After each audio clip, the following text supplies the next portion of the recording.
Nasa kote ang isang Chinese national habang nanggagamot sa stockroom ng isang restaurant sa Pasay City. Kahit walang lisensya, nabisto rin ang kanyang mga parokyano na mga kapwa Chinong nagtatrabaho sa Pogo. Nakatutok si John Consulta.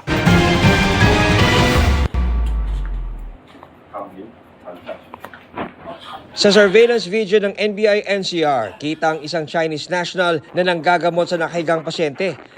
Maya-maya, kumuha siya ng gamot para ibenta sa kanyang kliyente.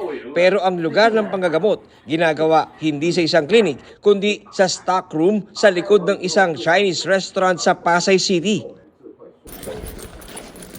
Pagkakuha ng hudyat, pumasok na ang mga ahente ng NBI-NCR.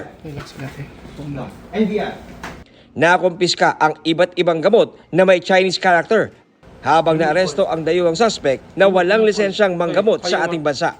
Ang talagang customers nila ay mga Chinese.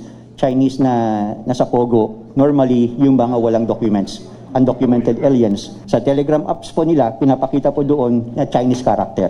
So malalaman nila na talagang ang Chinese ito. We are preparing subpoena for the owner of the restaurant to explain bakit pumapayag siya na ginagawang parang clinic yung kanyang bodega. Siyempre, maiisip mo agad, marumi yan.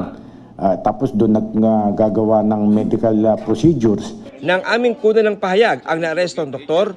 Are you a doctor? 你本身是医生吗？本身我不是， No，你像 Are you a doctor in China? 在中国大陆是不是做医生？不是，不是，No。 Naharap sa reklamong illegal practice of medicine ang suspect habang pinag-aaralan ang pagsasampa ng kaso sa na-raid na restaurant. Para sa GMA Integrated News, John Consulta, nakatutok 24 oras.